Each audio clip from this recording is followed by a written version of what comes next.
창세기 3장 14절에서 24절입니다.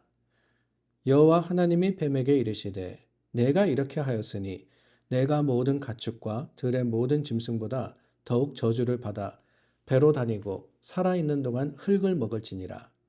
내가 너로 여자와 원수가 되게 하고 내 후손도 여자의 후손과 원수가 되게 하리니 여자의 후손은 내 머리를 상하게 할 것이요 너는 그의 발꿈치를 상하게 할 것이니라 하고 또 여자에게 이르시되 내가 네게 임신하는 고통을 크게 더하리니 내가 수고하고 자식을 낳을 것이며 너는 남편을 원하고 남편은 너를 다스릴 것이니라 하시고 아담에게 이르시되 내가 내 아내의 말을 듣고 내가 네게 먹지 말라 한 나무의 열매를 먹었은즉 땅은 너로 말미암아 저주를 받고 너는 내 평생에 수고하여야 그 소산을 먹으리라.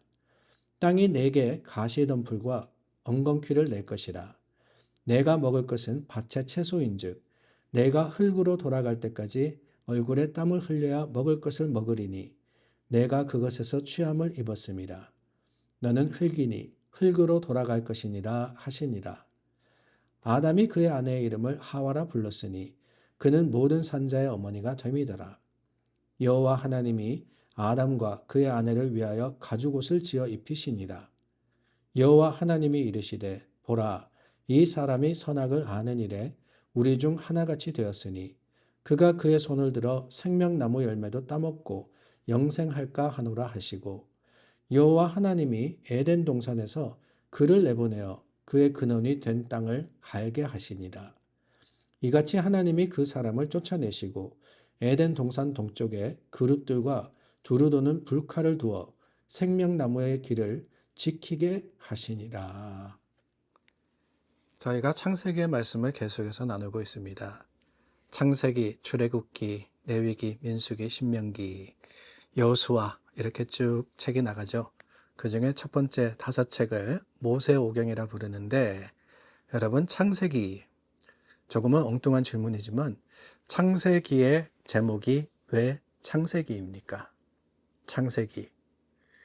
사실 히브리 성경은 따로 제목이 있지는 않았습니다. 대신에 어떻게 제목을 붙이느냐. 그 책의 첫 단어를 사용해서 제목을 붙였습니다. 마치 찬송가 같죠? 찬송가도 예전에 보면은 그 첫 구절을 제목처럼 생각해서 저희가 불렀던 때가 많았습니다. 물론 다른 그런 제목의 찬양도 있는데 말입니다. 그래서 창세기의 첫 번째 구절은 태초에, 한국말로 하면은 in the beginning, 태초에가 제목이었고 출애굽기는 처음에 나오자마자 족보가 나오죠. 그래서 이것이 이름들이다 라는 그 뜻으로 책의 제목이 쓰였습니다. 그런데 여러분, 이 성경의 구약의 성경책들이 번역이 되는데 그 처음으로 헬라어로 번역된 성경이 70인역입니다. 70인역 성경에 처음으로 각 책의 제목을 붙였습니다. 근데 그때 어떻게 붙이느냐? 첫 번째 단어가 아니라 그 전체 내용을 보고 이 책은 이것이 주제다 라고 해서 붙이기 시작했던 거예요. 그래서 두 번째 책인 출애굽기는 엑소더스라고 붙입니다. 근데 엑소더스라는 것은 길 밖에 그 바깥의 길 이런 뜻입니다. 그래서 애굽을 나간, 한국말로는 출애굽이라 하지만 엑소더스라고 하는 것은 나간다, 엑시트한다 이런 뜻을 가지고 있는 책이 된 겁니다.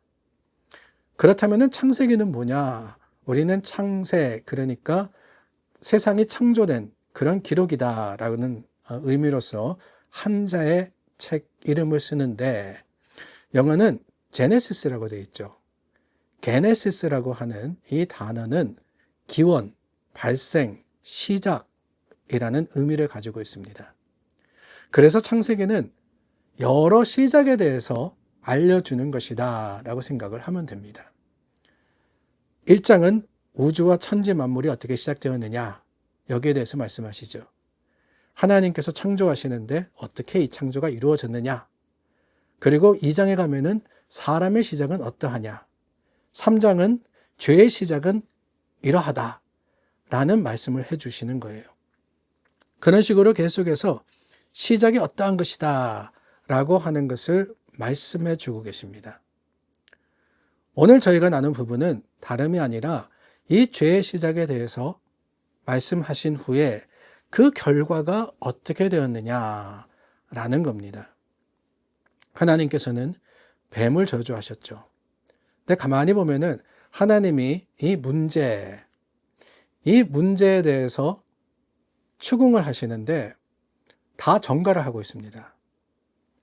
아담에게 물었을 때는 하와에게, 하와는 뱀에게, 그렇게 내가 잘못한 것이 아니라 제가 잘못한 겁니다 라고 전가를 했던 거예요. 참 그 죄의 모습, 죄가 들어오니까 그런 게 아닌가라는 생각이 들었어요. 우리가 마귀가 뱀이 하와를 유혹할 때 아담도 곁에 있었다라는 것을 보게 되는데, 그럼에도 불구하고 이것이 내 잘못이 아니다라고 하는 것, 참으로 안타까운 죄의 모습이 아닐 수가 없습니다. 그러한 죄에 대해서 하나님이 심판하시는데 뱀에 대해서 먼저 심판하시죠. 원수가 되게 한다. 또한 땅을 기게 한다. 라고 했습니다. 여자의 후손, 15절 말씀에 나오는 내 후손과 여자의 후손이 원수가 된다. 마태복음 1장 16절의 말씀을 보니까 야곱은 마리아의 남편 요셉을 낳았으니 마리아에게서 그리스도라 하는, 이 그리스도라 칭하는 예수가 나니라 라고 했습니다. 참 재미있는 게 마태복음 1장에는 누가 누구를 낳고 라는 표현이 계속해서 나옵니다. 근데 아버지가 아들에 대해서 누구의 아들이 그 아버지가 누구다라는 사실이 나오는데, 예수님에 대해서는 마리아에게서라고 하고 있어요. 당연히 하나님의 그 영으로 잉태된 것을 뜻하는 것입니다. 그런데 그것만이 아니라 이 말씀을 통해서 이루어진 말씀이 뭐냐? 오늘 본문 15장에 여자의 후손이라는, 사실 이스라엘의 전통에서는 여자의 후손은 없습니다. 남자의 후손이지. 누구의 아들, 누구의 아들, 누구.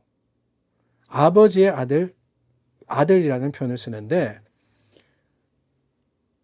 유독 예수님에게만은 마리아의 아들, 그러니까 여자의 아들이 되는 거예요. 그러니까 다르게 표현하면 뭐냐? 이 창세기에 나오는 말씀이 예수 그리스도의 나심으로써 이루어졌다라고 하는 겁니다. 그 여자의 후손이 뱀의 머리를 상하게 한다라고 하는 것은 박살낸다는 겁니다.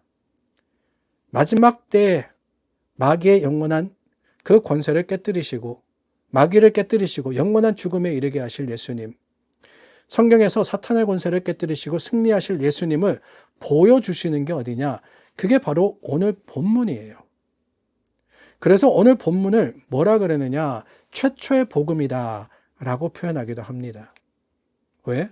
하나님께서 뱀을 벌하셨다, 이게 다가 아니에요. 그 말씀 속에서 드러나는 하나님의 독생자, 하나님이십니다. 예수님께서 죄의 권세를 깨뜨리시고 마귀의 그 모든 권위를 무너뜨리실 것을 선포하셨기 때문에, 그게 뭐냐? 그게 복음, 굿뉴스 아니겠어요? 가스펠 아닙니까?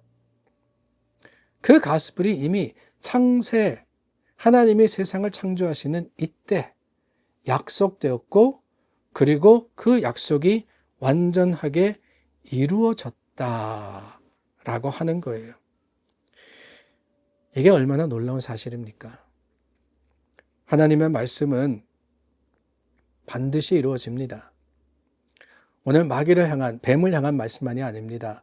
여자를, 남자를 향한 그 죄의 결과, 그것이 그대로 이루어졌고 오늘 우리가 그 말씀대로 살아가고 있다라고 하는 것을 기억할 때, 그러나 여러분, 그 심판 가운데도 하나님의 사랑이 있었음을 우리가 보게 될 때, 그렇지 않습니까? 21절 말씀에 가니까 여호와 하나님이 아담과 그의 아내를 위하여 가죽옷을 지어 입히셨다라고 했습니다. 죄를 지었을 때 가장 먼저 오는 그 수치심, 그 수치심을 하나님이 가리워 주셨다라고 하는 거예요. 여러분, 이 모든 것들 하나님이 인간을 사랑하셨기 때문에, 물론 당연히 이로 인해서 더 이상 에덴 동산에 거할 수는 없었지만 우리는 하나님 안에서 다시 한번 하나님의 사랑, 그 사랑으로 말미암아 우리가 살게 되었고, 말씀대로 예수님께서 이 모든 것들을 이루시고 죄의 권세를 물리치신 것을 기억하며 하나님을 찬양하고 감사하는 오늘 하루를 살아야 하리라 믿습니다. 우리 함께 기도하겠습니다. 참 좋으신 하나님, 연약하고 부족한 우리를 주님께서 택하시고 부르셨습니다. 죄로 인해서 멸망할 존재를 예수 그리스도의 사랑으로 그 하나님의 십자가의 은혜로서 살리셨으니 이제는 주신 생명에 감사하는 하루하루를 살아가게 하여 주시옵소서. 예수님의 이름으로 기도드립니다. 아멘. 감사와 기쁨이 오늘 우리의 자랑이 되고 또한 증거가 되기를 바랍니다. 우리 함께 기도하겠습니다.